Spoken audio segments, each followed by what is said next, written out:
Doug, emotional control is one of the 8 factors of the mental toughness concept. Can you explain what you mean by emotional control? Yeah, I'd love to, because a lot of people mix it up with other ideas because it's got the word emotional in it. It has a connection with emotional intelligence. It has a connection with other emotional concepts. But what we talk about here is, firstly, we need to understand we all experience emotions. So things can make us angry, they can make us happy, they can make us sad. But it's not always helpful to reveal those emotions to others. So some of us have got the capability, we're more mentally tough, and we are able to manage our emotional responses. So we can't really control our emotions, they just happen, but we can manage those responses. And by that, I mean, we tend not to show people our emotions, and we can often channel our emotions to a more productive end. So you can think about in the world of sport, you see a lot of people getting angry, fouling each other in soccer and so on. And good coaches will say, by all means get angry, but don't do that stupid thing. Channel it into, I'm going to be even better. I'm going to, you know, perform better. And the other end of the scale, people who've got a low level of emotional control are people who find that they can't manage their emotional responses. In fact, it's the other way around. Their emotions begin to manage them and begin to influence their decisions and their actions. So these are the people who lose their emotional control. Now, I know we've spoken about this in the past, and you and I share something here. But you'd like to share that with us? Yeah, God, I'm so easily affected by other people's emotions, and I reveal too many of my own emotions, I think. I'm quite an open book. I probably reveal too much sometimes. And I've tried so many strategies to change things, but I don't know if that's just me. It's my personality. I'm still doing okay, but sometimes I wish, so I overshare, definitely. But I like people, and I like if I always sometimes think if I overshare, then they will, and I'll get a better insight into them. So maybe my motivation isn't always as good as it should be, but yeah, I can lose it quite easily. I can keep my emotions under some level of control, and then boom. But I'm not sure that I'm the only person in the world like that. What about you? How do you Well, respond? but before we talk about me, you've been a racing driver. I would have thought emotional control would have been quite important there.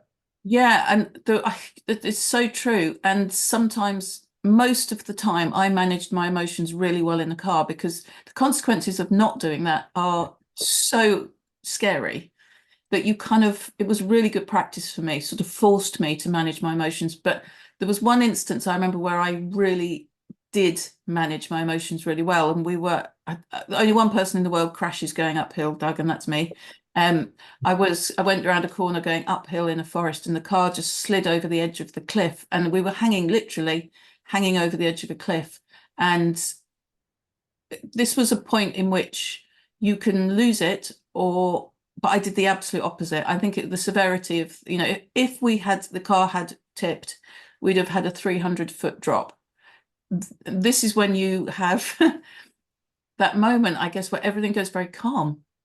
And I know this is an extreme situation, but we eventually managed to crawl out of the car and away from the cliff, and the car was dragged back off the cliff. But um, I had a choice at that point where I sort of, it's that get back on the horse moment. I either get back in the car now, or I think maybe I'm never going to be able to do this again. So I got back in the car. But that was a classic moment where I could have utterly fallen to pieces and just totally lost it. And I held it together. And I remember being really proud of myself that I was able to just keep it all together. But I guess that is quite an extreme situation. But there's plenty of times, I'm a mum. Obviously, I lose it every so often. Um, and I know I talk to people who were in homeschooling and working full time during lockdown, and pretty much everyone lost it. It was too much for people to bear. There's too much going on. But what about you? Tell me about your emotional control. Well, I'm just thinking, listening to you, I would love to play poker with you, Penny. You wouldn't. Yeah. Right. So, Yeah, so I think you and I share an Achilles heel. Whenever I complete the questionnaire, my lowest score is always emotional control. But I think now I've learned something about it. I mean, I've been in lots of situations where I've responded in a way I shouldn't.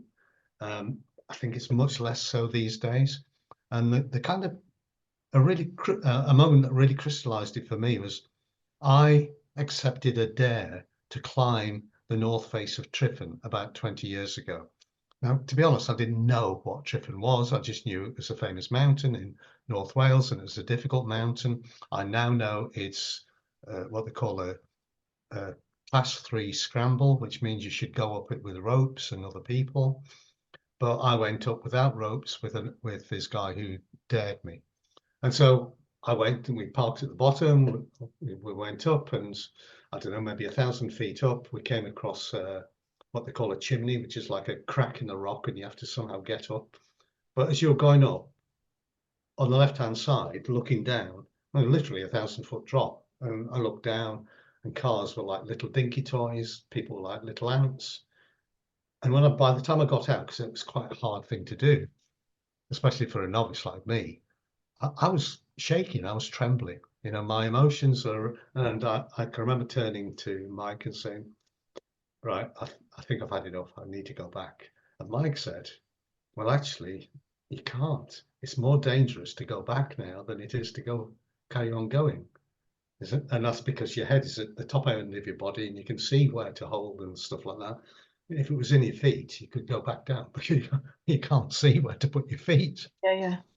And so I then continued, and she said, "Well, it's not as difficult going forward." And in fact, it was far more difficult because we had to go up this slab with little toe holds and footholds. And I learned something that every climber knows: always have 3 points of contact. If you're holding on with 2 hands and 2 feet, only ever move one. And we did it. We went up, no ropes. He went up alongside me. He sort of spoke to me, and I got to the top, and I felt elated. I felt great. And that was sort of another set of emotions coming in. But if anybody were to ask me 10 minutes later, would you like to do that again? My answer would be no. But the thing about emotional control is I now know if I have to, I can manage my emotions. You can't really ever control your emotions. So when people say, have you mastered your fear of heights? The answer is no, but I know I can manage it if I have to. I think that's so important for people to understand, because I think people can spend a whole lifetime trying to do something or achieve something with controlling their emotions, when actually you could release them from that that path that's the sort of no point going down. I think it's really important that people understand that you just need to learn to manage them and respond to them in a way that's helpful. Yeah, and you and I share something. We both do a lot of talks, and I know, and this surprises people. In fact, I was talking to somebody about it yesterday, that before I do every talk, for about 2 minutes before I start, I'm all butterflies. And it's me thinking, what's the audience going to be like? Are they going to be cooperative? Are they going to be difficult? Are they going to be awkward? Now, I've got to talk for an hour. I don't want to be looking at slides or notes all the time. Can I remember it all? Can I steer the thing in the direction? And you're worrying. There's a bit of anxiety coming in, but you also have to learn how to manage that. And I saw that. I remember I had to speak at a conference with a guy called Eddie Shah, who about 30 years ago was incredibly famous. And I remember waiting behind the stage with him ready to go up, and he was pouring with sweat and he was swearing all the time. And then he stood on stage, he went up onto the stage, and I thought, he's going to really bomb this. And he didn't. He was he was cool, the coolness personified. And you kind of learn tools and techniques. Yeah. You can't stop being anxious. And it's important that you're not, because it's that anxiety is really keeping you on your toes. You want to do a great job. I don't think there's that many people who do public speaking, and you know, for a lot of people it's the biggest fear in the world, isn't it? Yeah, And I still, like you said, I still get nervous every single time I speak, and I speak quite a yeah, lot. But one of the ways I've found to manage my my anxiety, my nerves, is to have some things in place that are always there, that sort of ground me. So I have the same music that I walk onto stage to. I wear pretty much the same clothes every time I do it. right. I'm in my uniform.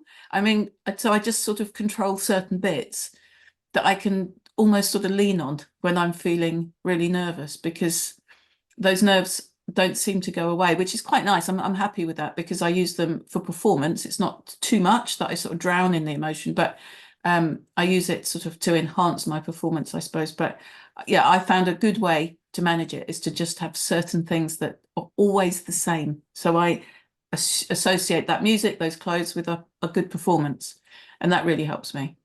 Well, that's a very useful tip to pass on, because what you're describing is what a lot of sports people do. So Yeah. penalty takers, people who take kicks, conversions in rugby, they all seem, you think, what the hell are they doing? They're going through a little routine.